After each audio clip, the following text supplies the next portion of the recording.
So we've learned how to teach somebody how to slow time down. And the way you slow time down is when the only thing on your mind is what's on your mind. That's when time slows down. So when you're writing an article, Matt, and you're in the flow state, you've got the article, you've got the computer, you've got your thoughts, all these things are happening, right? Mm-hmm. And therefore, time is whizzing by. You're in flow state, as Csikszentmihalyi would say, and 6 hours turns like it's 2. Mm-hmm. But that's an outcome process, right? Meaning I got my article written and boy, that really didn't take as long as I thought it would take. Mm-hmm. So you feel good about it. I don't want that.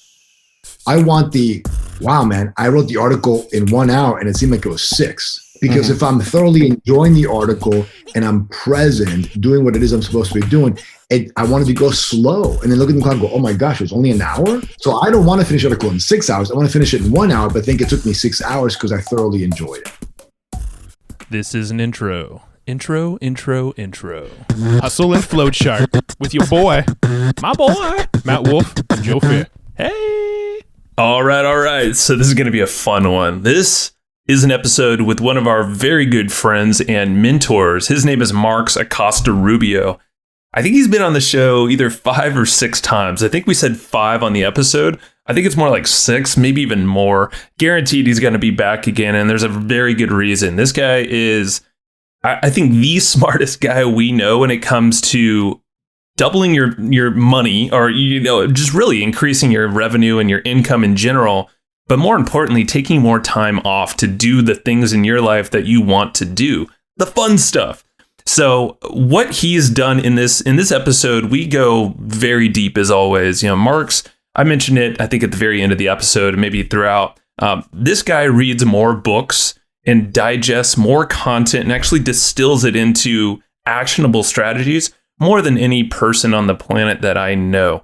And you'll see why. I'm looking at these notes that he gave us for this episode, and he just lists out, I think it's 30 different principles, or these tools that essentially, things like the Hawthorne Effect, the 80-20 principle, the Parkinson's law, the Peter principle, getting things done principles, the vital 3, the 16x principle. The guy pulls out all these different principles. And then what he does, because he's read so many books, and it goes way back in the past 2 times, like the old books like Think and Grow Rich, he is distilling information from these foundational books and essentially wraps them up into a process and a format that you can then apply to your business and your life. So in this episode, we're talking a lot about making more money. So his big goal here for you, and this is what he does at Focal Point, which is his coaching company. And essentially in this episode, if you want to dive in or at least chat with him even deeper, I highly recommend you do that. I'll just give you his email address here because he's literally he's like the only person on the podcast that does this. He says, email me, and I know a lot of people you might have actually in the past in some of the previous episodes. I think after you listen to him this time, you definitely want to just shoot him an email, even if it's just a quick question or a thanks. I think you will get a lot from it, even if you just have him as a contact. I'm going to give you his email right here because why not? It's marxar@me.com. So that's marxar@me.com. So in this episode, what we're going to dive into is really the goal is to double your revenue or your income. Really, we're talking about income, so personal income, double that to yourself, but then double your time off as well. So he's going to challenge you to take a bunch of time off this year, but it's counterintuitive. You'll hear why, because from his knowledge, from his his experience and all this stuff and the people he's coached, the more you contain your work time, so you actually do more of the stuff you want, if you plan more of what you want to do first and do that in advance. So right now it's towards the beginning of the year. Now's the perfect time to plan out the rest of 2021 and beyond and start taking some time off, plan for trips, pay for those trips. If you can travel, if not, then, do some cool stuff around your house or local area, but have this stuff in advance, paid for, booked and all that. That's going to allow you to really contain your work time and really focus on the core things that you need to get done to achieve what you want to achieve. And when doing this, when you're working on all of the right things, you're going to make more money and you're obviously going to have more time off because you booked yourself to do that. And it's probably one of the scarier things for a lot of business owners because, it gets us out of our routine. But why do we want to? I mean, this is the business that we've created. This is the life that we want. So Marx essentially flips everything that you've heard, or a lot of the things you've heard, on its head. And we actually cover 6 very specific principles in this podcast episode that you can apply, and you'll hear me, brain exploding. I mean, this happens a lot, but we just have so many brilliant people. You'll see how these 6 principles, you've probably done a handful of them as we have, but when you tie them all together, it's something special. And that's where you're like, oh, okay, this makes sense. And this is totally possible. And I think a lot of folks, you listening right now, depending on wherever you're at in your business, you can apply these things. It doesn't matter if you're doing, over $1 million, 100 million, or just 100,000, or maybe you're just starting from scratch. This is something you can have in your mind. I mean, really, or sooner the better in business. But once you apply some of these principles and really take Marx up on this plan of, booking time for yourself first above business, it's going to really prioritize things in the right way for you. So enjoy the episode. We're taking a ton of notes for this one for you. So their action guides are going to be ready in 2 weeks. They are free of this episode going live. You have 2 weeks to grab those notes, and you'll get them at flowchartgroup.com. Again, that's flowchartgroup.com. And what that does is it'll redirect you to our Facebook group. Now, you'll get a couple questions to answer, but make sure you plug in your email address, because that's how we know to send you these action guides. So you'll get the notes for this right away once you enter your email address over at flowchartgroup.com. Make sure to enter that email address. Some people do skip it. But either way, you're going to also get access to our community in Facebook where we're hanging out, and also a lot of the folks from the episodes. And I think Marx is in there as well. And if not, we're going to pull him in there. But either way, make sure you hit up Marx. Again, it's marxar@me.com. That's his email address. Direct to him. He will answer you. He's amazing. He gets back to you quickly. And I know he's there to help you out. So if you like Marx, go hit him up. But without further ado, let's go head over to Marx. All right. I think we're round 3 now, right, Marx? I think this might be round 4, actually. I was going to say it's either 3 or 4. David Allen, right? So that was technically... We had Allen, we had Rudin. I've been on twice. That's 4. The 4th? 5th? Yeah, this was your 5th time on the show. You guys should get me a chair right next to you. Yeah. Just right in the middle. I mean, the commute will be a bitch, but... But for you guys, it'd be great. We'd be happy to do it. I don't know how you got the honor to get on here 5 times, my man. No, I know how. I know how. I have no idea. That's what we're going to talk about. How are you doing, though? What's the update from Marx Land for everyone, actually? Okay, great. So I'm feeling great. Added more food to my diet, physically vibrant. Love what's happening in today's economy because there's a lot of opportunities. Love the wife, love the kids, love you guys. And the stuff that we're doing with entrepreneurs is working way better than even I anticipated. And I'm an optimistic guy. Like, I'm like, oh, this could work great. And nope, it was like, wow, I had no idea that would work that well. And I've been racking my brain, trying honestly to figure it out. Like thinking about it, I can't.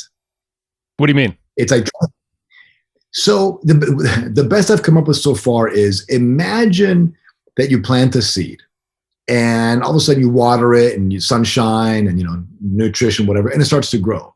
And you go, how did the seed become a plant? It's becoming a plant, but you have then no idea how the seed became the plant. So some of these principles and laws that we've used that have worked so well for us are now working even better for our clients. I don't know why, or I don't know how.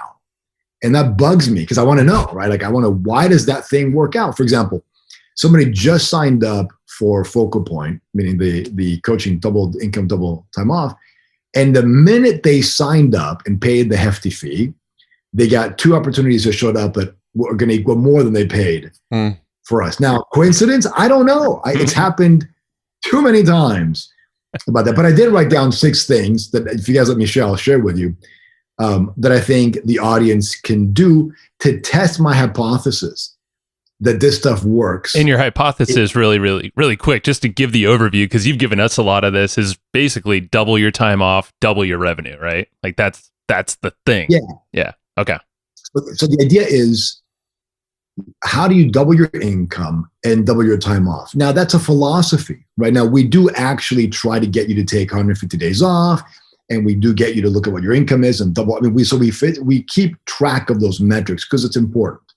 But it's a philosophy. So one of our clients said, okay, so once I take X number of days off, I can't take double that off next year.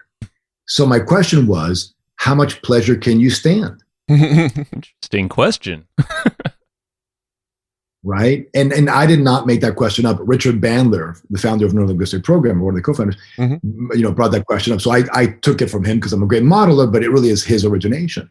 And it's a great question, isn't it? How much pleasure can you stand? So then we learned how to slow time down, which we can talk about if you want, so that 1 hour seems longer. I think everyone wants that right now. Do you remember when you were a child and you went to play with your buddies? Now, I don't know how you guys play with your friends, but we'd get our bike and just go down the street and go to Johnny's house. Okay. Yep. And summers lasted forever. And days were super long. Yep. But now you wake up and you're like, where did they go? Right? Yeah. And that's a terrible way to live, right? So what we've done is we figured out how to slow the day down. So it's like when you're a child and it's like you put a week's worth of experiences in a day. And that is a very trippy thing. So give us we got to get into that. I mean, do you want to start there with like Marx? Do you think that's a good spot? It seems like a good tease, and then we could talk about the principles after this, huh? Sure. So all right, so let me give you where I first heard this, right? So there's a guy named Dan Inosanto. Dan Inosanto was Bruce Lee's best friend and protege, meaning the one guy that Bruce Lee loved the most and hung out with and taught. And we studied with Dan, meaning I studied with Dan for about 10 years, martial arts, many, many years ago. I just turned 51, and I was with him from about age 18 to about 38. Wow. So anyway, so Dan said he once asked Bruce Lee, he goes, dude, how are you so fast? And Bruce Lee goes, I am not fast. I simply slow time down. And the guy's like, what? Like, what do you mean you slow time down? So Bruce said, as you see this, and my hand kind of claps to the hand, right? It's Newton's speed. He said, Bruce, he goes, I would see this. So he could slow it down. It's like Matrix bullet time. I was just thinking that. But here's the key. Have you guys ever been in a bicycle accident, motorcycle car, or a situation where time slows down? Oh, yeah. Right? Like, when I was in a car accident, everything was like slow. It was like, oh, real slow. Or a bike accident. So what's happening is your brain hyper focuses on everything around it. And that makes the perception of time slow down. It has no thought except what's occurring. You're so present in the moment, time slows down, right? Because time is all about perception. There's no such thing as time. Remember Einstein? I'm in with a pretty girl, seems like a second, but a minute in a stove with your finger on it seems like an eternity. Time is truly relative. So are you referring to like being in a flow state? Is that sort of the same thing? Because a lot of times if I'm in like that flow state where I'm just not thinking about time, I'm heads down, getting something done, that to me almost makes time feel like it disappeared, right? Like if let's say I'm like writing an article and I'm in a flow state and I'm just like, wow, this is just flowing really good. I could spend 6 hours, but that 6 hours felt like 2 hours. You know what I mean? And that Csikszentmihalyi wrote the book called Flow, right? And so that's what he's referring to. This is probably different than flow based on his definition. It's more about being present. So remember, we go back to when you're a little child and you went to play with your buddies and that day lasted forever. Because why? You were present only with external reality rather than your internal reality. So that's the difference maybe is external versus internal, because internal would be more flow, I would imagine. Okay. Yeah. So when you're paying attention to what's really outside of your world, there's no internal dialogue going on, right? Time really goes slow. Now, for the rest of the world, they saw Bruce as super fast, right? Like super, super fast. I mean, the cameras had to speed up to catch the frame. But Bruce just saw the world as slow when he turned on what he called the adrenal burgers. So he would call it because he thought the adrenal glands were kicking in, and so time slowed down for him. And he could do it at will. He could just turn it on, and all of a sudden you're like, you're punching slow, and he could just move, pop, and parry. And in his mind, he's not fast.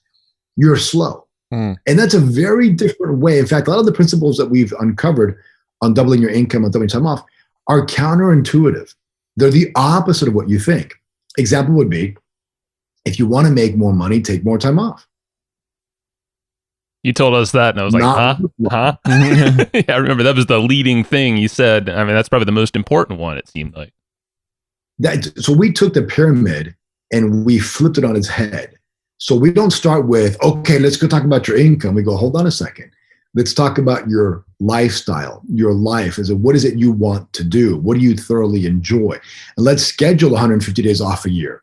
Weekend, 6 major holidays, 1 extra 3-day weekend, 2 months off, right? Total 150 days off.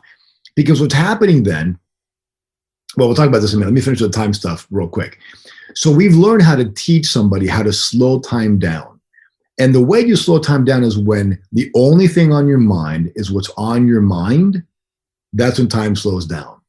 So when you're writing an article, Matt, and you're in the flow state, you've got the article, you've got the computer, you've got your thoughts, all these things are happening, right? Mm-hmm. And therefore, time is whizzing by. You're in flow state, as Csikszentmihalyi would say, and 6 hours turns like it's 2. Mm-hmm. But that's an outcome process, right? Meaning I got my article written and boy, that really didn't take as long as I thought it would take. Mm-hmm. So you feel good about it. I don't want that. I want wow, man, I wrote the article in 1 hour and it seemed like it was 6. Mm. Right? Because if I'm thoroughly enjoying the article and I'm present, doing what it is I'm supposed to be doing, and I wanted to go slow and then look at the clock and go, oh my gosh, it was only an hour? Mm-hmm. So I don't want to finish the article in 6 hours. I want to finish it in 1 hour, but I think it took me 6 hours because I thoroughly enjoyed it. Mm-hmm. Oh. Does that make sense? Yeah, totally.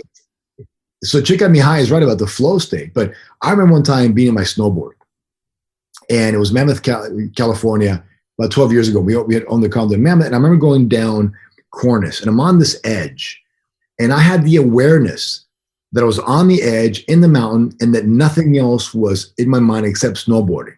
Mm-hmm. But when I had that awareness, I almost ate it. Like, because I had the awareness of it. But before I was doing it, it was almost as if I was in the mountain, just on my edge, standing still. Even though I was whizzing at, how many miles an hour, right? Standing still. And that was the first conscious awareness I had of slowing time down. But now, Nancy and I, my beautiful wife, we make each day almost seem like it's a week. And it's not subjective, it is truly objective. And we do so much throughout the day. But for us, it was like, no, we're just kind of chilling out and relaxing. So what's kind of enjoying. Yeah, what's an example day that, like, obviously every day is different, but what's a general structure that you guys would do every single day to make that reality for you, that feeling happen? Okay, so are you asking for our routine or are you asking for the technique to slow things down? Well, I'd like to hear both, but yeah, I think let's start with like your routine. Like, what does a day in the life look like? So, we're up between 5 and 6 in the morning. Mm-hmm. And, first thing I do is I get up and I go check my blood sugar levels, make sure that they're in line, which thank God that they have been. And then, I write 10 goals every morning. I take a journal out and I write 10 goals for the year. And they're generally, I'm sitting on a journal. They're generally the same. And so I write today's date and 10 goals, and, and I write them as affirmation, right? I, X, Y, Z, we, X, Y, Z, and then I sign it. And that's the first thing I do because when your brain is first awake, dopamine is released. And dopamine is that part of the brain that feels good, but is achievement oriented. Same with norepinephrine. So there's epinephrine, which is in the body, and there's norepinephrine, which is in the brain. So dopamine, cortisol, and norepinephrine are at the peak when you wake up, which is why, meditation right off the bat is not a good thing. Mm-hmm.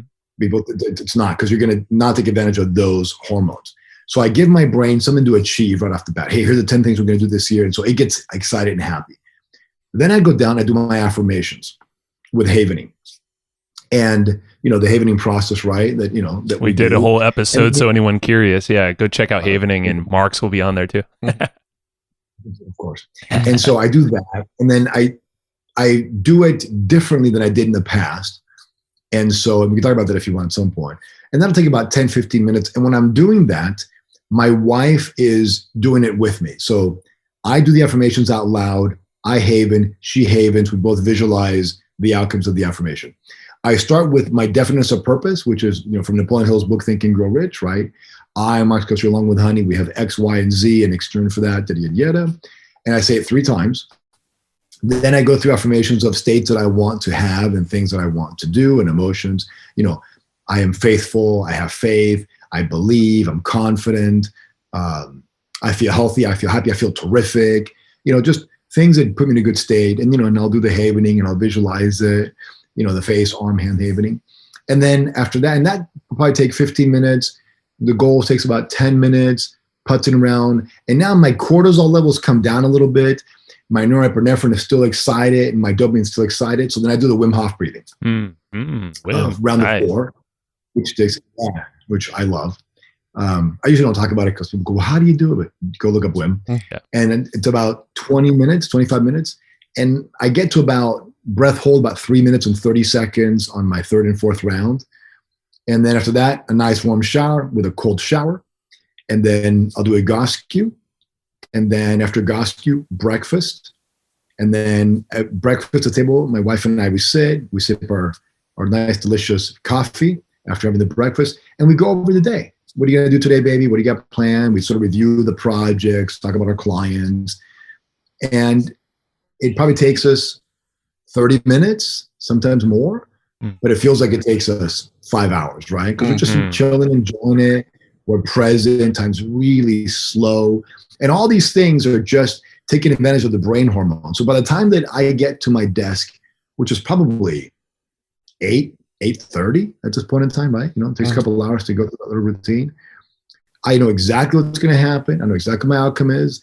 And because I practice GTD, right, getting things done, also look at David Allen's episode that you guys had with him, and nothing's on my mind except for whatever's present.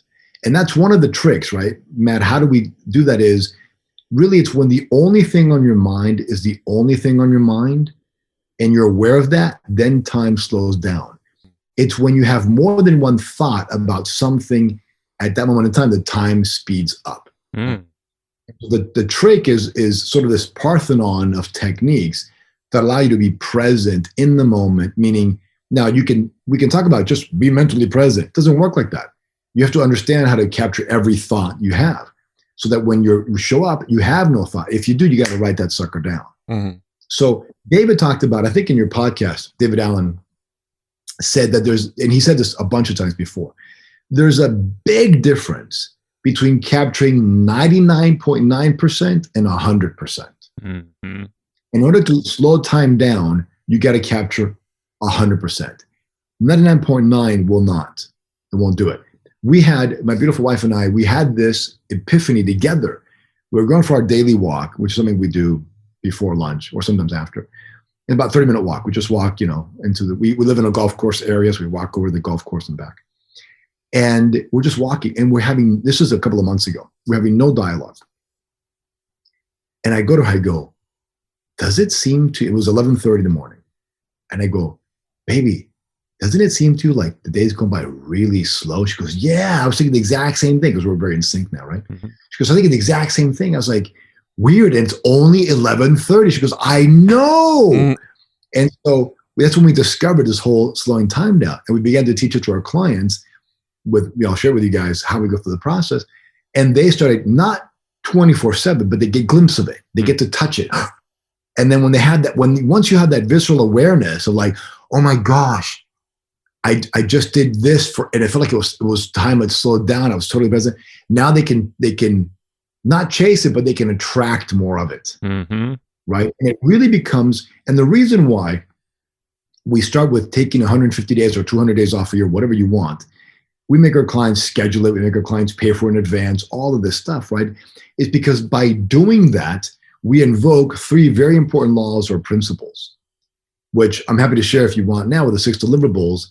And this will all tie back, I promise, to this whole idea of slowing time down. Because slowing time down really is one way that you can double your time off, double your income. And more importantly, like we said in the beginning, that philosophically, it's about being, you want to live 100 years and go, I am so tired. I think I've been here 1,000 years on this earth. You don't want to go, holy crap, I'm 100 years old and it's like I blinked my eyes and here I am. Right. You want to show up at 100 exhausted, going, oh my God, that's been forever. Because that is a life worthwhile. A life worthwhile is not when you go, well, where did all time go? That's, Which, like, when you hear all the, the last words from some of the older people, that's typically the biggest regret. Yeah, they have 5 regrets. There's a book called The 5 Regrets of the Dying, right? Mm-hmm. Which they talk about, I didn't think big enough. I didn't do this. I didn't love enough. I didn't blah. We don't want that. We want to be like, who was it in the Bible? Was it not Paul and Tarsus? But it said, let him find you. You fought the good fight. You gave it all you had, right? We want to die at past 100 going, I did it all, right? And it was savory and sweet, and I lived 1,000 lifetimes in my 100 years. That's a life we want, right? So the philosophy of double is not just double your income and go, more, speed. That's stupid. That's retarded. That's for the unsophisticated, right? The moronic. I'm gonna crush it today. I wear my red suit, and I'm gonna. You know what, dude? That's not me. You go kick the can down the road. I want my days to be long and slow and present and emotional and productive and riveting and exciting. I want to end each day going, that was an awesome day. Mm-hmm. Right? Not, I got 8,000 emails responded to and these widgets. Not for me, right? Now, if that's for most, and that's I want to talk about the void, because the void is one of the most dangerous things for entrepreneurs. But so for me personally, right, selfishly, that's why I study all these guys like David Allen and Richard Koch, right? You guys get the book Unreasonable Success? I did, yeah. Back when you told us, cool. I don't know, a little while ago, but definitely everyone listening should get that for sure. And we're going to get Richard later on. We're in talks, so he's such a brilliant guy. Thank you. He's amazing. My pleasure. And in his book that he said to me, he said to Marx Acosta-Rubio, the godfather of unreasonable success, right? So that's pretty cool. To me, I don't care if anybody cares. I care, like, wow, like Richard Koch, the man, called me the godfather of the book. This is amazing. Those are joyous moments for me, right? That's like those are things that I live for more than the millions and whatever the case may be, right? So I selfishly want to slow time down because I want to pack in experiences throughout the day. So how do we do that? Well, the first thing is we got to work less, because if the more you work, the more hamster wheel you get on. Go, do, go, do, do, do. And then what happens is you end up spending 6 hours, which seems like 2, which is fine, but I want the opposite. I want to get it done in 1 hour and make it seem like it took 6 hours. Mm-hmm. Yeah, so, and it's really easy to fall into the trap as an entrepreneur to just take as much time if you have this void to fill, and maybe that's the void you're referring to. You have this big container of time that you're just like, I got this much time. Well, you're containing that time into a tiny little void, I guess, or a container, maybe of an hour instead of 6 to get something done, the right thing done. So you walked right into it, right? That's because you're so smart. So we have these laws, these principles, these rules that are universal, like the law of gravity, right? And we talked about this, and we've read about it in Think and Grow Rich, The Science of Getting Rich by Wallace Wattles, Ray Dalio's principle books, Richard Koch's 80-20 principle. You can look at all these different books and all these different great individuals, and they'll share either some of the same principles or different principles. There's tons of them. So we looked at what principles are going to be the most powerful ones that will help us double our income and double our time off, right? Because that's key, and flip it. So one of the things we do is we say, look, you're going to schedule this much time off, because when you do that, you invoke 3 laws: Parkinson's law, the Hawthorne Effect, and the vital few. You can call them whatever you want. But Parkinson's law states that work either expands or contracts to fit the time allotted for it. Mm-hmm. So if you're going to take 6 hours to write and by the this is primarily intellectual work. You can't dig a ditch in 3 hours. That might take 8 hours, right? So manual labor, I understand, is not necessarily the thing we're talking about. Does that make sense? Yeah, totally. So we're going to invoke Parkinson's law by saying, look, we're going to limit the amount of work, because then we're going to become more creative as to how we do the work. So this isn't manual labor. This is mental work, right? Then we're going to do the Hawthorne Effect. The Hawthorne Effect is whatever you pay attention to tends to grow and improve just by the sheer fact that you're paying attention to it. And this was a study they did many, many decades ago in a manufacturing plant where they observed women. They turned on the light to make it brighter. Productivity went up. they dimmed the light, productivity went up, right? No matter what they did, productivity went up. And when they finally asked them, why does productivity go up? They say, well, no one ever cares to look at us. The fact that you're watching us makes us perform better. So the Hawthorne Effect was born. So when you start to pay attention to these vital few things, or these focal points, or these X marks the spot, or whatever, and you minimize the amount of time, you're going to get rid of the distraction, the 80% that doesn't work, and you're going to focus on the third principle, which is the vital few.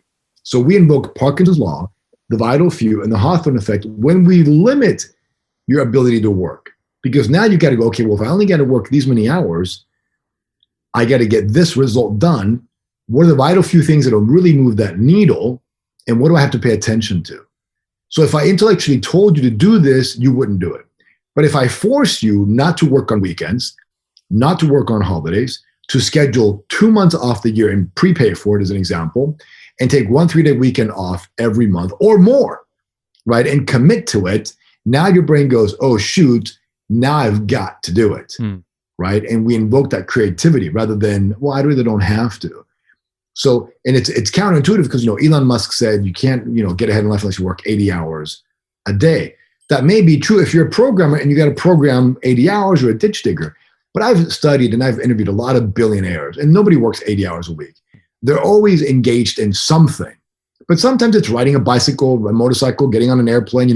They get on their private Learjet, have a conversation with the buddy of theirs. It's not work to them, right? It's when Dana White is on his yacht during Christmas with 3 fighters or whatever, he's doing work. But is it really work, guys? Come on. No. It's like half the time that Matt and I are hanging out. We're not working, but come on. You're right. Exactly. That's exactly right. And so, and there's 3 parts of the brain, right? There's the reflective brain, which is a caveman. The reflex brain, which is a caveman, the reflective brain, which is sort of the intellectual, and then the archive and the librarian, right? So, and most of your great ideas come from the librarian, not from the thinking brain or the caveman. So in order for you to evacuate the librarian, the subconscious mind, you got to stop thinking and you got to stop doing, and you got to, stop being fear-based. And so when you work, quote unquote, less, and you have more free time, what we're also doing is we're shutting down the caveman. We're letting the thinking brain relax, and we're utilizing the subconscious mind. So you have great ideas, which is really where the money comes from anyway. Yeah, and that's a good distinction I just wanted to pause on for a second, because, when you initially told us, yeah, you're not going to work, this amount of time, and, that's what you're scheduling off and whatnot, I did kind of shut down the fact that, oh, wait, Matt and I just hop on calls, or we'll hang out, like freaking did a spa session the other night, and we talked about 2 different offers that bubbled up out of nowhere, and we're like, brilliant. But like, my brain originally, when you're like, oh yeah, you're not working, you're working half the time, part of me was like, oh, so I guess we can't do that thing because like we can't, but that's not the case. So I just want to make that super clear here for everyone. Yeah, we're defining work as moving pieces along, right? Not thinking, not conversing, right? So when you're sitting on your computer writing an article, that's work. When you're taking the Facebook ads, that's work. When you're planning your session, that's work, right? But hanging out, doing things you enjoy with a buddy in a spa, that's brilliant. That's not work, but that's where the money comes from. The money doesn't come and you typing in the article comes and you have to think, oh, I should write an article about this, or I'm going to do that. That's where the money shows up. So doubling the income happens because you're less, quote unquote, doing, which engages this, fear-based and neocortex, and you're more engaged in this connecting with the universe and connecting with these great ideas. So when you're in the spa, when my beautiful wife and I in the morning are just chilling out after having breakfast, going over some stuff, coming up with ideas, that's not work. That's hanging out with my wife, right? Calling a client, that's work. Having a podcast, that's work, right? All these things. And then, by 2:00, I'm done. Like you can't get a hold of me after 2, unless you're a buddy. But if it's work, I'm disappear. Yeah. But when a friend of mine calls me and says, hey man, I've got this idea, and oh dude, I'm very excited about it. And like, yeah, we're going to do X, Y, and Z. And here's how to solve the problem. And, we make a few $1 million. That's not work. No, that's just having a good time with the friend and collaborating on something that you're creating for the world. Yeah. Exactly right. When most of all the money you'll really make in your life will not come from the doing. The doing is needed. I understand that. We have to do it, right? Or get somebody to do it. It's going to come from this idea of what if, or I'm going to do this, or I'm going to do that. when we started this double income, double time off, I was like, I think I'm really good at this stuff. What if I just label it? And that's like, okay, great, boom, right? And you make more money. But you got to be careful that there's this void, and the void is sort of this dark, amorphous, evil, super scary place that only resides in the heads of entrepreneurs, some CEOs, and creative individuals. This is why we're so busy working, because we're afraid of this void, because the void is this non-achievement, no man's land, right? Where we're alone and afraid. So what is the void? The void is what happened with people who read the 4-Hour Workweek, or Tim Ferriss himself, where you create this great income source. And he's brilliant at it, right? The guy was just such a genius. But then he became very unhappy because there was a void. Does that make sense? Mm-hmm. So the void is this sort of, if I don't do that, what am I going to do? And that becomes a very scary place, which is why people work. They work to fill the void. The void is not a happy place. Now, when you guys were young and you're kids and you went out to play with your buddies, did you ever have a void? Yeah, I actually felt I felt boredom sometimes when I wasn't in the structure, but that boredom was really the extending of time. Like I'm thinking of like the summers, and there wasn't really anything specific to do. I was like, this is the longest time in the world. Mm-hmm. Like I loved it, but at the same time, as a kid, like you kind of don't know what to do with yourself. Yeah, you're bored. You're bored. Yeah. So because we didn't have things to do, we're afraid of that void. We don't want to have that boredom. We just stare at a wall. So how then do we make sure we do not get sucked into the void? Have purposeful things to do and things planned, maybe that you want to do in advance. You have to become hedonistic. You got to seek pleasure. You got to put that above all else, primarily, again, counterintuitive. So if you love to ride motorcycles, make that your priority, not your job.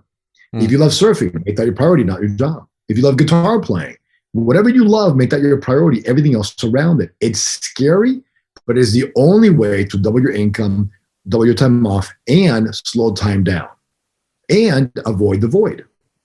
Does that make sense? Mm-hmm. Perfect. So my wife and I, we love, this is sound really stupid, we love to run errands. We live in a great place, right? So I love to go to the market, look at the new food, especially ones I can't eat or don't want to eat, right? I love to go buy things, So any chance I get to go run an errand, I run the errand. I get to be in the car with her where we get to chat about stuff. She's my favorite person in the world besides my kids. I get to see eye candy when we go shopping, we get to buy stuff. We bought, what you guys saw the other day. And, like today, I told this morning, what do you want to buy today? What are we going to go shop for, right? Yeah. I love to do certain activities. I love to work out. I love to read.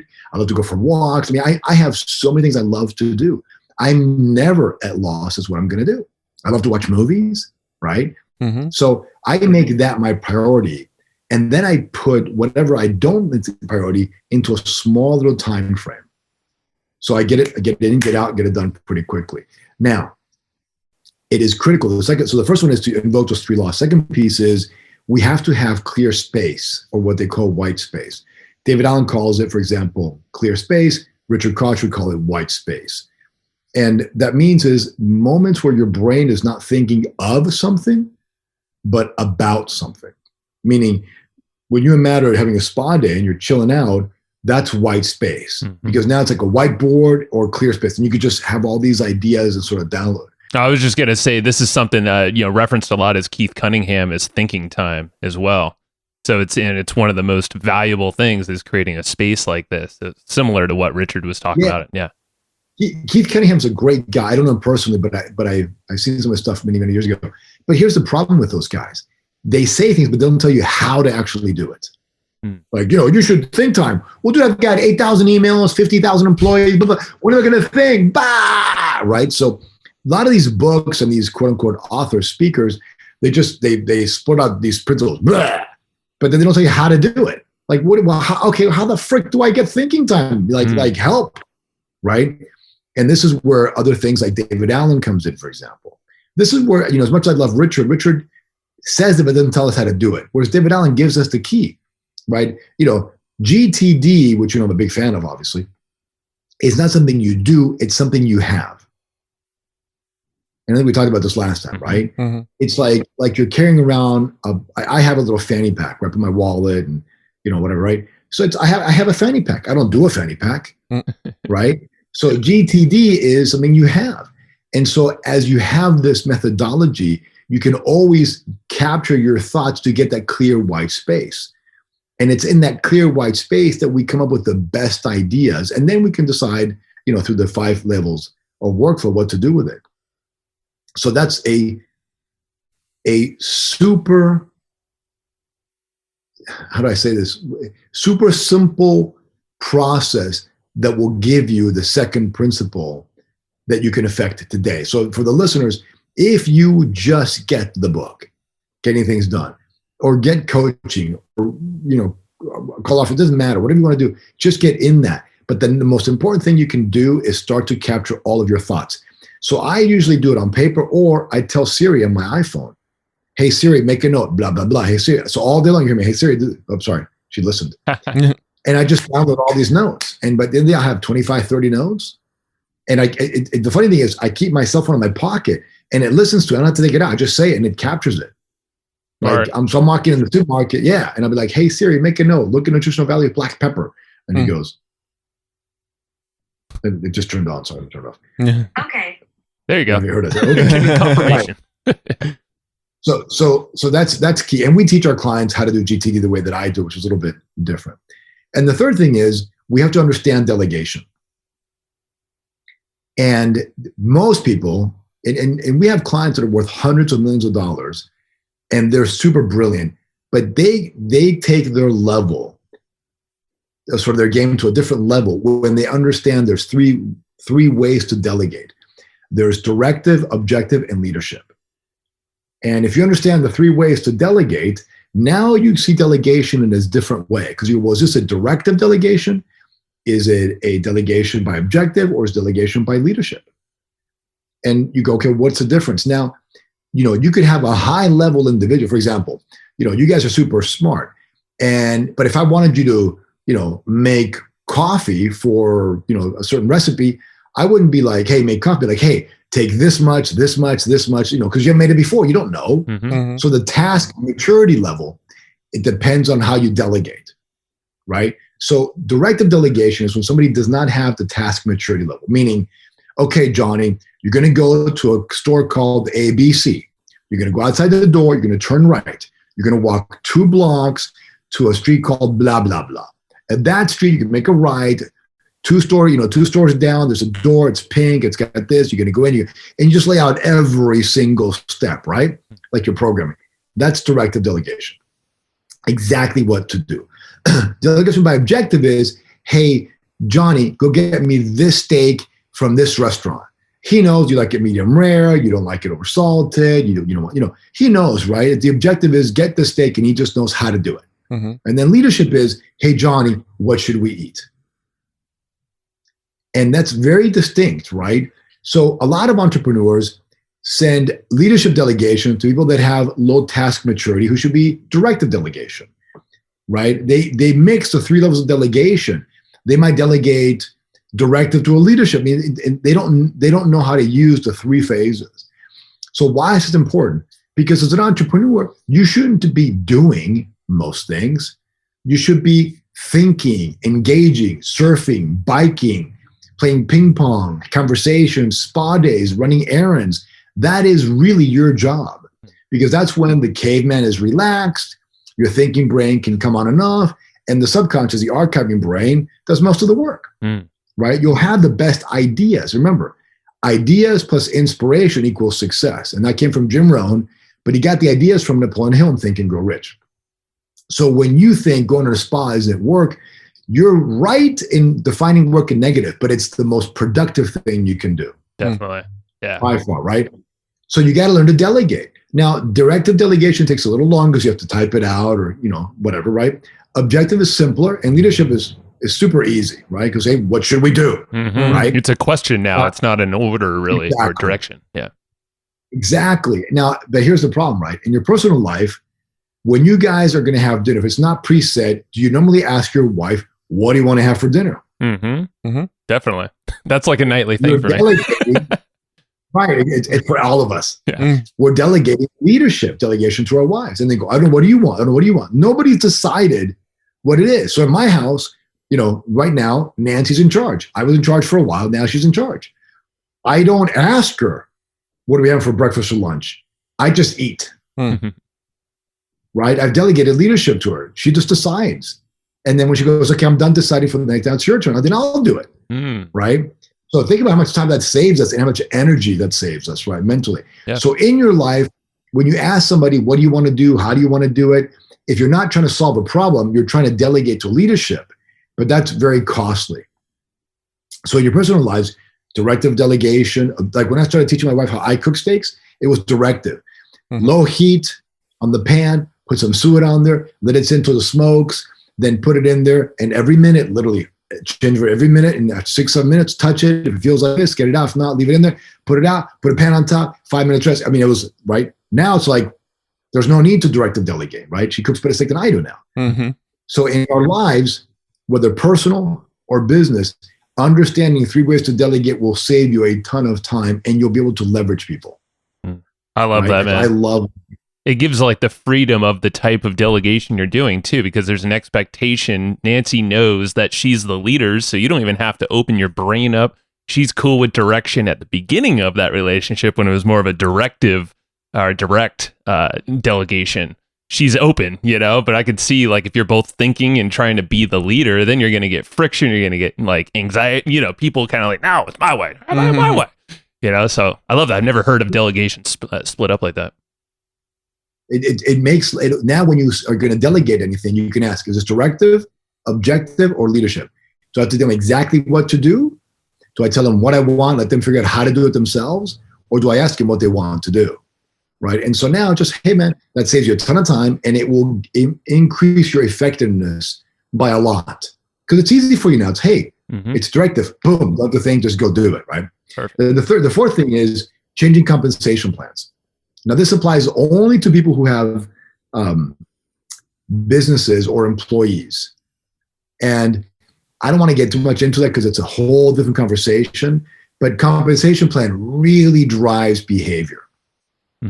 And you want to get the proper behavior because that's what's going to make your company successful or not. And people get paid fortunes to come up with compensation plans.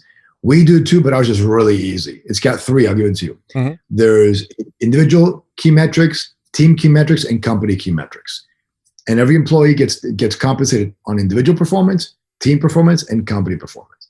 But we'll move on to the next principle. The next one is the power of 3. And the power of 3 is a close cousin to the 80-20 principle or the vital few. And if we had time, which I know we don't, I would have you guys write down 10 things that you do. 1, 2, 3, 4, 5, 7, and 10. And that's okay. And then write down the results that you want to get. Okay. Now pick the top 3 of these things to generate 80% of the return or more. Oh, it's this one, this one, this one. Okay, great. You won't do anything else except for that. You're only going to do those 3 things. You're not going to do the other 7 things. And it's hard. It's super hard not to do the other 7 things, but that will increase your effectiveness. Question. And we asked them, yes. How do you, is there a way, like, have you felt resistance to that? So when you pick your top 3, let's say, and you have all these other things, like, did you have a period where your brain was like, well, still these other ones that I feel like are pretty important, how do you combat that? I know you don't now, but like when you were getting into this flow. No, I mean everybody combats it daily, right? It is something the challenge with what most people tell you to do is that they think you do it once and you're done. That's not at all. It's a continual daily awareness and practice, right? So how do you do it? I do it simply. I just put it all. I have a folder in my GTD system called Hold, and I just stick them in there. Hold for now. So it's in its place, it's captured, and it's not, no worries, the thing's not leaving, it'll be there tomorrow. So those other 7 tasks that are on that list, it's not necessarily like, well, I'm just not going to do these tasks anymore. They're just like that's not the priority for today task. And sometimes they become the priority, sometimes they don't. But it's the rule of 3 that's most important. What are the 3 things? And sometimes it's a behavior set that lasts forever. Right? Like it might be calling clients. I'm making this up, right? So, it's just a behavior set. So, calling clients that we do every single day, I'm assuming, and that beats the other ones. But if you capture it via GTD and you put it in a folder, for example, hold for now, your brain go, they're there. I can use them if I need to or do it, but I'm not gonna. I love that. So David has the someday maybe folder. That's cool. I have one too. I love my hold folder because hold is sort of in between someday maybe and active project. It's like, you know what? I think I'm going to do this. So it's not a someday maybe. It's I'm probably going to do it. I just got to hold it for now. Mm-hmm. I put everything in there that is not this week or next week. But sometimes those things pop into, right? To like, now, for example, I had find a new doctor because we changed insurance to different insurance. It was on my hold for 2 months. Well, now it's an active project, right? Not a problem. It popped in. It wasn't a someday maybe. It was a, yeah, for sure, just not now. Yeah, I like that a lot. Yeah, because that little gap there, because I was actually struggling with that when following GTD and the someday maybe. It's like it almost felt too far off in a way. So I like that whole intermediary. Yeah, it's like, so, and for me, since we're diverging quickly, my GTD system always has projects and action items that I want to do. Always. If there's any little, boom, it goes to hold. I know it's there. I just don't need to see it right now. And that makes me go, and this is a coaching that we do, right? And why I think we do, our customization of GT is a little different entrepreneur-wise. We need that. Let's hold it for now. Like, not right now. Mm-hmm. We're going to do it most likely, but let's hold it. Mm-hmm. So that's where we put it. But we focus on the top three. Now, and to piggyback on that, Joe, there's a great question. And you guys could do this now if you want, or we could do it later. It's if you could not work, literally, I took you and your family, put you in Fiji for 12 months and said, you're going to be in Fiji for the next 12 months. You can't do anything except you're going to pay somebody $1,000 an hour for 5 hours a day to do work for you. And they have to do things that will generate more than $1,000 an hour so you can cover them and make money. You can't do any work. It's not like you're delegating to them. They are, instead of you, it's them, but you're paying them $1,000 an hour, 5 hours a day, $5,000 a day. That's $1 million a year in income and only working 5 hours a day. What would you have them do? That's a good question. I was thinking it's either maybe sales,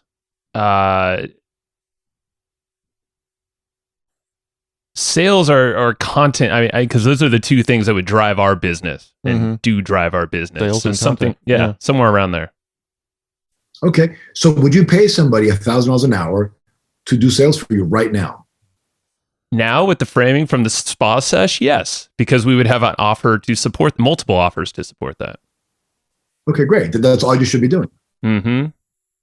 Yeah, because that's a reality. I could see that picture now with the end goal monetary, and we have mechanisms to back out that revenue and continuity attached to it. 100% that's doable.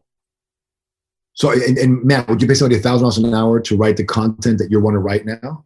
A little less crystal clear on the content, because the content is, varying in value. Some content's worth way more than that. Some content is worth less than that. So, it's a little, the waters are a little muddier there in my mind. True.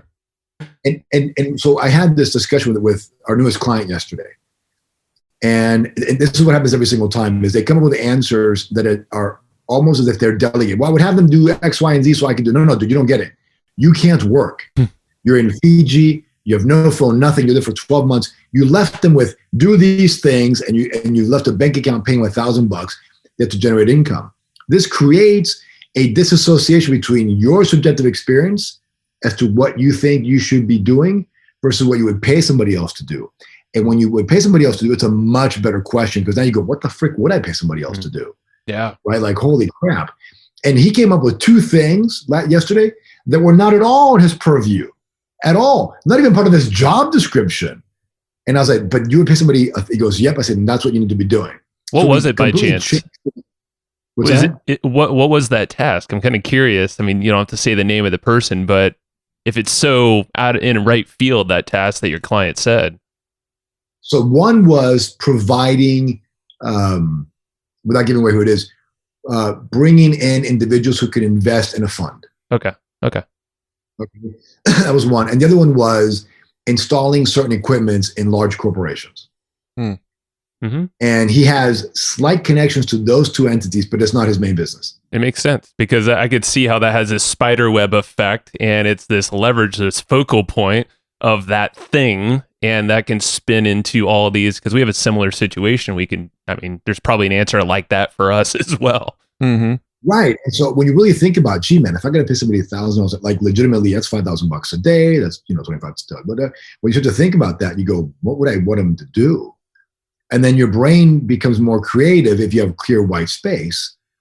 And now that becomes the answer, or at least potential answer, for what you should be doing to increase your income to the next level. A lot of times we're doing things because we're out of routine habits. I write the content, I make the sale, which we're just sort of in this, right? And we went from X to Y, but we plateaued at Y. But when you were at X, Y seemed like it was a big amount of money. But now that you're at Y, you're just doing the same things you did to get to Y, but you can't get to Z unless you do something different. Right? And so that philosophy is asking these kind of questions to go, gee, if I have the power of 3, but I ask if I paid somebody $1,000 an hour to do this work, what would I have them do? It's a very different answer. And then you got to ask yourself this question, well, can I do that? Am I brave enough to do that? And we always encourage our clients to yes, because it's counterintuitive. Trust me, if you would literally pay somebody $1,000 an hour to get that done legitimately, that's what you should be doing. And think of the quality person you would get from it too. That's like you'd probably get the best of the best, cream of the crop with the connections, all the knowledge, and you don't have to delegate with direct or objective. It's all leadership focused, I would imagine. And that's what you should be doing. If you can pay somebody $1,000 an hour to sell what your offer is now, that's all you should be doing. Everything else should be on hold or irrelevant. And now, why? Because if you can generate $1,000 or whatever, I don't know, whatever more you want, $1,000 an hour, so you make $5,000 a day, you now have more resources to delegate and not have to worry about those things and yada yada. You already delegate the food preparation to the supermarket. When you pay for products and services, you've already delegated that. When you start to make more money, you delegate more things in your life, so you keep making more money. Might have this big thing. And so, but the problem with most people is that metaphorically they're stuck in their habits. So we haven that out of them. And that's another trick we won't talk about today. Is the reason why we bring in havening and hypnosis and NLP to the coaching is because we tell them, we ask them, what do you really want? Why do you want it? And we tell them how to go achieve that. But then we help them by getting rid of all that other stuff, right? And the sixth one, that's a deliverable that we hit off the bat, is eliciting the love strategies of your close ones. So everybody has strategies how they do things, right? Your brain goes, this is from NLP, your brain goes through this, syntax of stimulus, both outside and internal, before it makes a decision or does behavior. And it happens in a nanosecond, right? But the love strategy is the one thing where it's one thing that makes you feel totally loved. Whether it's a look she gives you, a way she touches you, or something she says to you. So we teach our clients how to elicit the love strategy. Let me give you an example. I did this with my wife 30 years ago, 28 years ago, when I first learned it. And she needs to be hugged a certain way. She's little, I'm 6 foot, she's 5.5, so her head comes in my chest right here. And I just hug her, and I just a certain amount of pressure, and I put my head on her head, and I give me squeeze, and I love her. I've been doing it for so long, I know exactly how to do it. And when I do that, she just goes, and feels totally loved in 10 seconds. Very small thing, it gets a huge dividends of return, right? Huge. So if I trigger that 15, 20 times a day, she feels totally loved by me all day, every day, and has for the last 32 years. So that becomes super important, because when you elicit the love strategy of your kids and your wife, it's a tiny amount of effort with the biggest returns. And now that she feels or he feels totally loved, you feel like you're wearing an armor when you go into the world of entrepreneurship, because nothing can harm you, right? My wife feels like love. My kids feel like love. When you on a business trip or whatever, or you're out there surfing, whatever, she doesn't have to worry about, does Joe love me? Does Matt love me? Does Marx love me? They feel secure. Yep. So it's we want to make more money and we want to have more time off, but what for? Well, it's to make those we love, in our relationships feel even more loved and more joyous and more excitement and more fun. So, it's It's the understanding that you got to minimize your work hours, invoke Parkinson's law, Hawthorne Effect, the vital few, understanding how to apply GTD the proper way so you can have clear space, white space, understanding the benefits of delegation, directive, objective leadership, changing compensation plans, individual key metrics, team key metrics, company key metrics, the power of 3, getting a whole bucket for all the things you're not going to do right now, but you probably will most likely do. And then eliciting the love strategies from those that you love, because there's only 4 ways to change your life. Do more of something, do less of something, start something new, stop something, right? So more, less, stop, start. This came from Richard Koch's book and the 80-20 principle. He alludes to it, doesn't call it that, but really it's what it comes down to. So we overlay this clarify, simplify, maximize, and leverage idea over these 4 behavior sets into all these principles and laws that when we invoke, time slows down for us. We get more riches out of life. We end up making way more money. We end up taking way more time off, and we end up having a greater, more joyous life. Not without challenges, not without obstacles, because obviously they exist, but with resilience. And then we show them the how to. Here's how to get rid of that emotional trauma. Here's how to change that behavior. Here's how to do this, how to do that, how to do, because we can talk about the principles and you can conceptualize and you can apply them. But learning how to trigger your brain so that your mind is in charge is a whole different conversation, which, by the way, is really the key. The key to it all is training the brain with the mind. And that is why I love you, because you open up so many different perspectives rooted in, I don't know how many principles that you know, and you've listed on this page that you gave us. I mean, you only listed 3 of them on the tool, I mean, GTD as well. But there's like so many others, and yeah, it ties them all together too. So like, how does this principle interact with this principle? Well, if you know this and you know this and you tie them together this way, then this magic happens. And like, it's just the culminating of all these principles is just brilliant. Every single time we talk to you, it's something unlocks. And, it's fun. Some of these things I was already doing, we were already doing, but didn't have, I guess, the relationship to how that involves our brain and how that's maybe grounding us and giving us peace of mind, like as simple as the love strategy. Like I realized with my wife, Heather, I like hugs. I didn't really realize I really love freaking hugs. And literally, it's every single time when I see her, I give her a hug, and now she comes to me for one, and it's a good 10, 15 seconds. It's the best damn feeling in the world. And like you said, she could walk away, I could walk away. I'm like pumped on life or whatever, even if things are a little unstable. It's that grounding thing when stuff's a little wacky. I would challenge you with this. We know your love strategy, but is hers the same as yours, or is hers different? Maybe she has to hear, I love you, in a certain way. Love language, like right? For me, yes. So for me, my wife is, I give her a hug. For me, she has to look at me in a certain way. That's it. And she doesn't really go, oh, I just feel totally loved. There you go. And I didn't know, but the idea is, when was the last time you felt totally loved? What did you see, hear, feel? We sort of elicit that, right? So we got to figure out, I know what it is for you, and maybe it's the same for her. But when I give her love, I feel love. But when she looks at me that way, and she just looks at me in the corner of her eye in a certain way with a smile, I just go, hey, man, we got to give Marx the look. Come on. Give him the look. We got him. Well, so you've said focal point a couple times, coaching thing, all that stuff. I mean, you're there's a reason why we keep bringing you on this show for the 5th time now, and I don't know how many calls and hours we've spent on the phone. We've never met in person, which pisses me off, but that will happen someday soon. I know. And so tell us about what you're doing for others, because I think if someone wants to contact you and because you've always been very transparent and open and giving your email address and saying, if you want help from me, reach out. And I know a lot of folks have listening, but I think there's even a bigger reason, and you have a lot more structure even around, right people reaching out. So the answer is yes. And thanks for reminding me, because I sort of forgot about that. So, we're not cheap, right? We charge $120,000 for coaching clients upfront for 12 months. They pay upfront, it's done. But for the first time ever, we want to do a group coaching format. And because most people that really can apply it really can't afford the $120. And for us, if somebody doesn't make at least $500,000 a year in income, we don't want to charge them the $120, because, it wouldn't really be fair to them necessarily, right? It would be kind of scary for them. So now we want to do something with you guys is get your audience and do sort of a group coaching where I will walk them through every single step as if they had paid the $120. And, and we'll have phone calls, we'll coach, we'll mentor, we'll teach, we'll do all that stuff in a group setting. Mm-hmm. And we'll, look, and we give a money back guarantee. If they don't double their income and double their time off in 12 months, I'll write them a check for whatever the program's going to cost. No problem, right? Easy. I mean, I have the money. I know you're good for it. Yeah.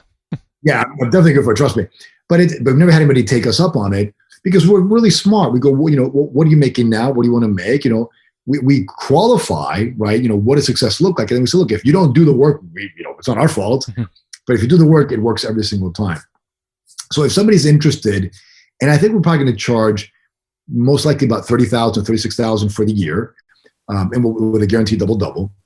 And if anybody's interested, have them reach out, to my personal email, which is marxar@me.com, marxar@me.com, and just say, hey man, I'm interested, and we'll chat on the phone, and we'll see if I'm a fit for you and if they're a fit for me.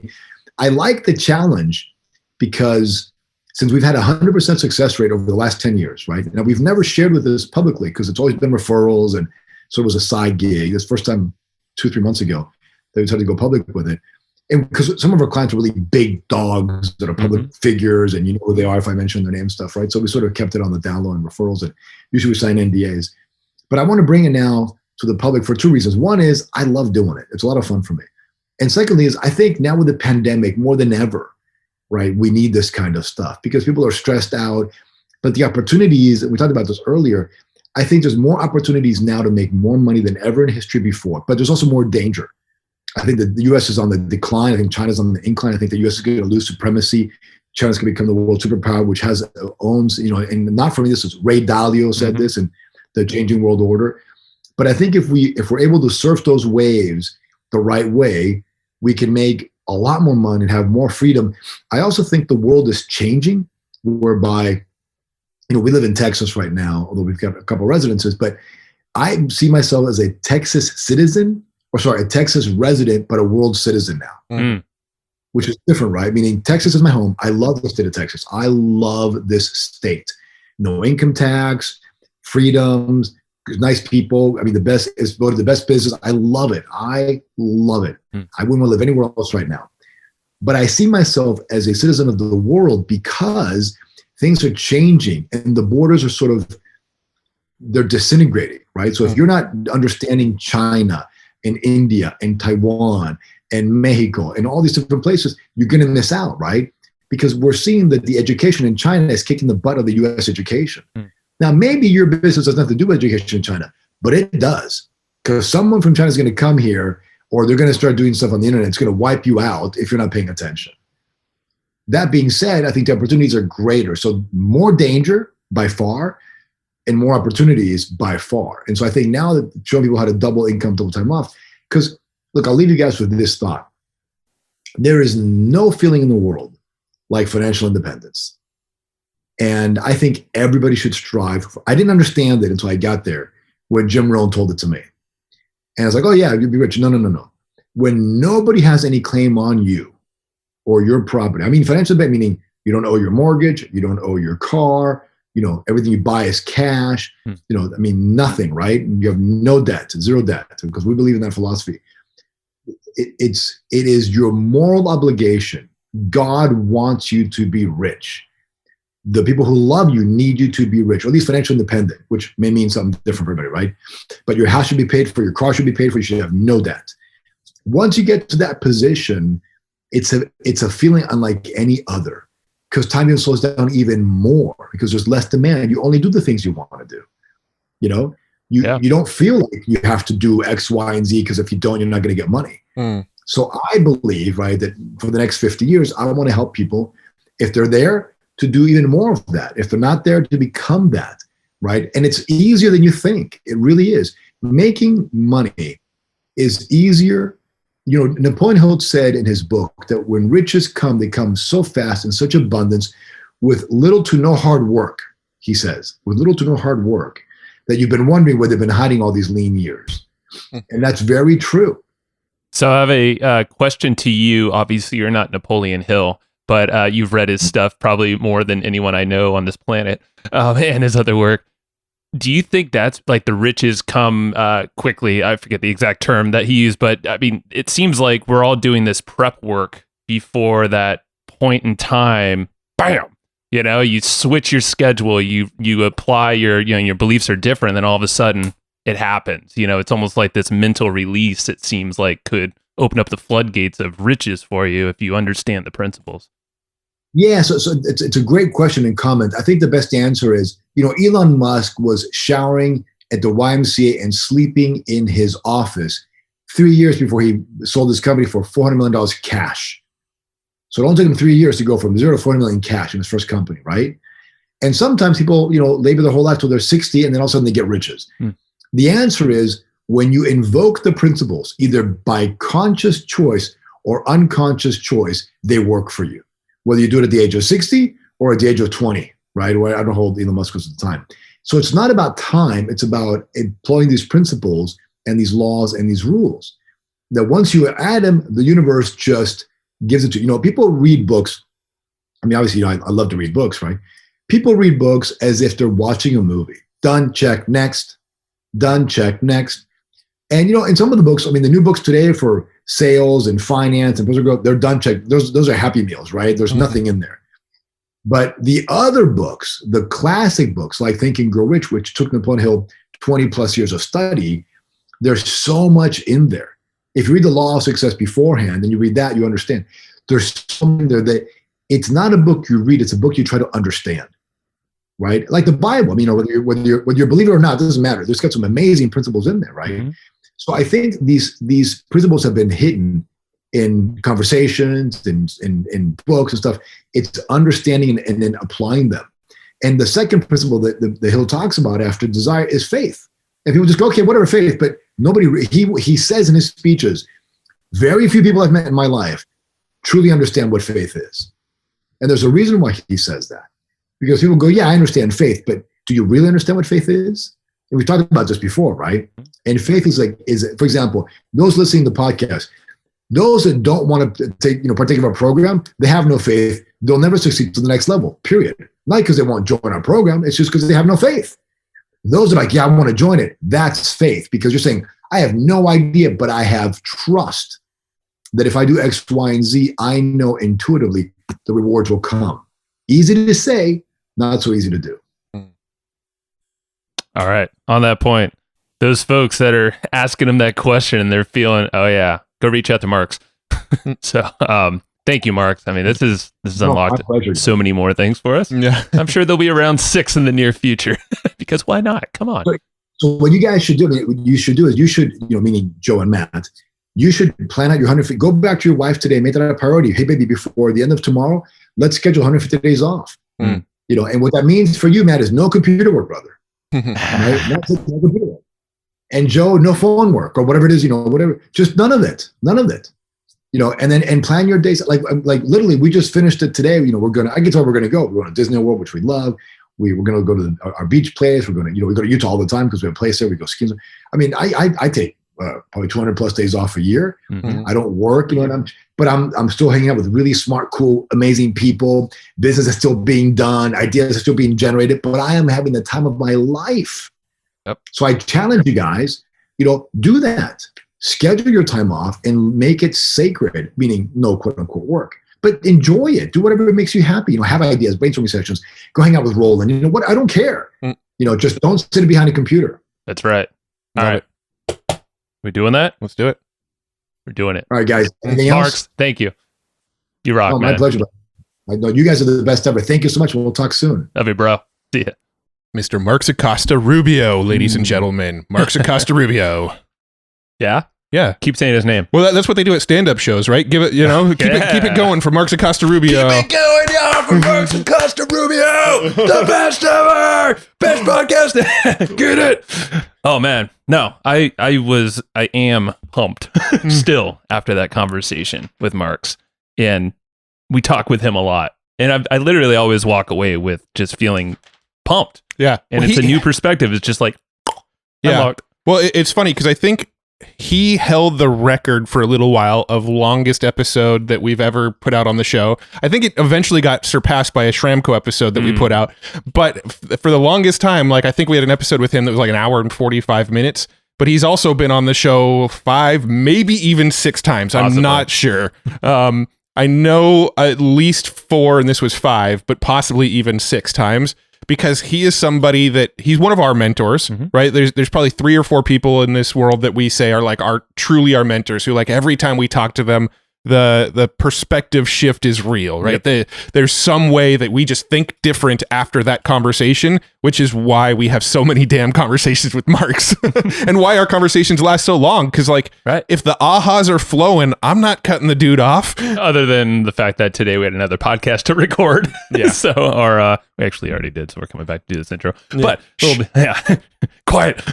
Don't open the curtains. But yeah, like with Marx, like literally our conversations on the phone are like this. And they usually go for like 2 hours. And the guy is just, and you know, I'm not joking when I don't know of another person on this planet that reads as much as Marx. Like deep understanding of books, and some of these books that, I mean, most of the books that he loves, and as you hear, you know, they're all about principles. He wants to think of the first principles, you know, the things that everything else is built off of. Because like he's always, you know, he's mentioned the books that are written now, a lot of them are for marketing, you know, and they're built off of other principles that were already told. So it's like, well, let's go back in time and figure out what those principles were. In the business space, like pretty much all of the general marketing principles and what makes a business grow and what makes people's brains tick and the psychology and the mindset and all of that kind of stuff. Every book that comes out is sort of derivative of these books that came out 50, 60, some 100 plus years ago, right? Like they're all sort of derivatives of those existing books. And I think that's kind of one of the big things that Marx is constantly trying to get across is like, we'll mention books to him all the time. We'll say, hey, have you read this one yet? And it'll be a book that came out this year. And he'll be like, yeah, I did read that one, because Marx freaking reads everything. Yeah. But have you read this one that came out in 1942? It's basically the same book, but this is the original source. Yeah, you know? And it'll go deeper on that thing, like the root or whatever it is. And it's probably not going to be less marketing focused, you know? Yeah. I almost have like a different approach to reading than Marx a little bit, because I know Perry Marshall, he has a lot of these same philosophies around like read the stuff before the Renaissance. Renaissance. Yeah. Yeah. Or whatever it was. Yeah. It's before the printing press. Basically. Yeah. Before the printing press. And, Marx seems to recommend a lot of these older books. I tend to like books that are derivative of older books, but sort of explain it in concepts that are easier for my brain to wrap around in modern times. So what's an example of a book then? I would say The Rational Optimist is... I have not read it, but just from you, because I'm thinking a book that pulls in multiple concepts, but also layers. I'll give you a real hardcore exact example from my own life, right? Perfect. So I have this book on my shelf called The Hero with 1,000 Faces, right? It's by Joseph Campbell, and it's basically the sort of original book that explains the concept of the hero's journey.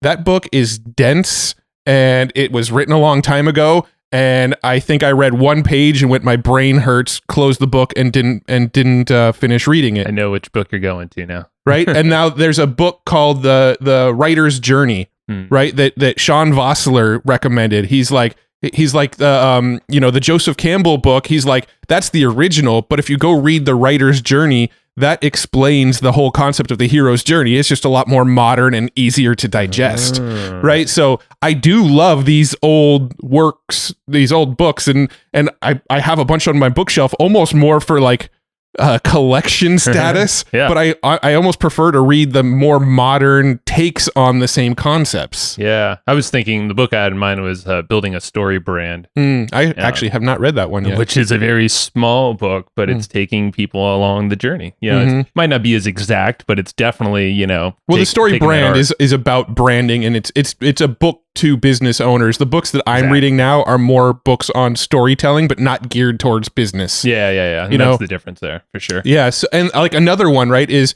you've got Breakthrough Advertising by Eugene Schwartz, right? Really, really great book. The concepts in it are great, but it is sort of a dense kind of textbook on marketing and the psychology Persuasion, behind it and stuff, right? But then you have the book, it's on my bookshelf, The Advertising Solution. Yeah. Right? By Brian Kurtz and... oh my God, we had him on the show. I can't see the book. Damn it.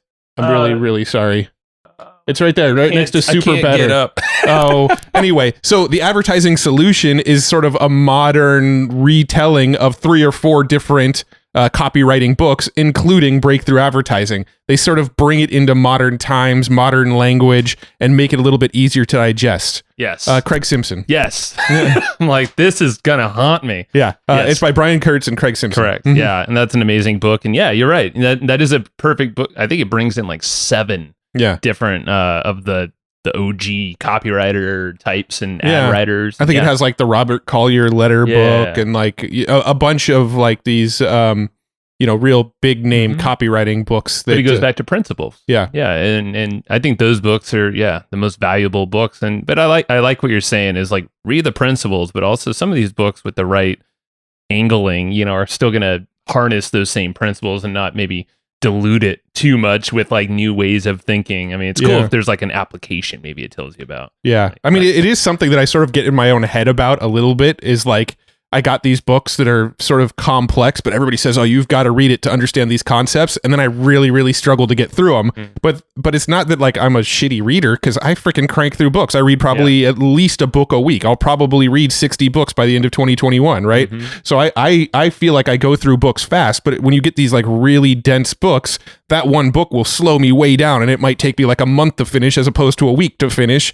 And I want to get through more material. So it's sort of something that I struggle with because I'm like, I really should be reading this. But if this book is going to actually tell me the same concepts, but make it easier for me to understand, maybe I'll just jump to the shortcut a little bit. I think you're switching of books like you do. You have like 6 books you're rotating because I rotate like 3 at a time. I don't read nearly as much as you, but I'm always rotating because of curiosity. And I've done the whole dense book thing. I don't really have a dense one I'm working through now, but like slow down, on that one, but it's probably like bounce to the other ones if you need to blow through a book, and satisfy that curiosity because those are like more the old ones might be like a textbook in a way. It's like, okay, I really want to understand these principles because that then is going to, span out, tree out to these other things, strategies and stuff that you can apply. And the other way I've been approaching books lately too is, take what you want, leave the rest, right? So I will actually open up a book, read the table of contents and go,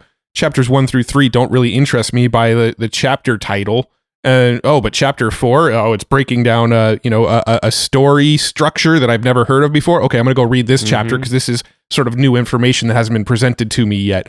So I've stopped seeing books as this thing where I need to start on page 1 and finish all the way through the book. And I've started seeing books as like these, I have a giant reference guide on my wall right here where I can just go pick up a book, open to chapter 5 and sort of get an answer, like a solution to a question I had, Yeah.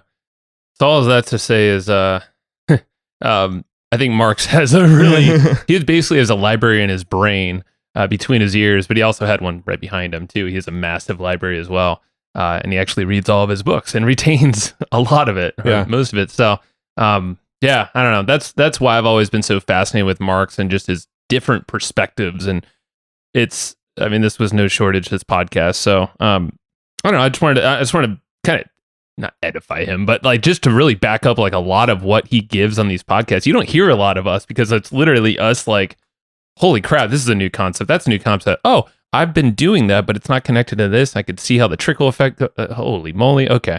Yeah. So he thinks deep about this stuff. That's why we go to him as our mentor. I also like how he used this as a testing ground. He's like, I'm going to give a presentation to Jay Abraham. Let me test it to your audience first. Well, here you go. Hopefully we can release it before Jay. Yeah.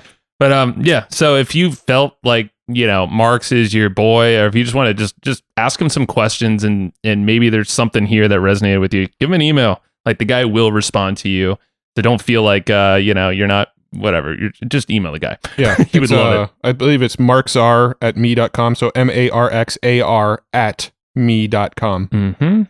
That's it. So other than that, make sure you grab the notes, the action guides for this episode. It's over at flowchartgroup.com. As always, you got 2 weeks and they go away. But so within 2 weeks of this going live, you can get those notes for free. Flowchartgroup.com. You also get access to the Facebook community where we're all hanging out. Mm-hmm. And we have Easy Webinar, our sponsor. Easy Webinar. Tell us about the Easy. So Easy Webinar is it's a great webinar platform. When we're doing webinars, it's the one that we're going to. It does hybrid webinars, live webinars, automated webinars. The thing I really like about it is it's one platform that kind of does it all. I think traditionally, if you wanted to do live webinars, you go get this platform. If you wanted to do automated webinars, you go get this platform. And then you have two different webinar platforms that you're kind of dealing in. Well, Easy Webinar is just kind of like all under one roof. It kind of handles it all, right? So you got the live, the hybrid, the automated. You can do streaming from it. The dashboard is beautiful. He's really been doing a lot of improvements on the platform, making the usability better. So it's a great webinar platform, and I think everybody should be using it. So you can grab it over at easywebinar.com/hustle, and he's hooking you up with a discount. Hustle. Easywebinar.com/hustle. Yeah, they go deeper on webinars than I think any other company I've known of, because they just keep iterating and getting better and better.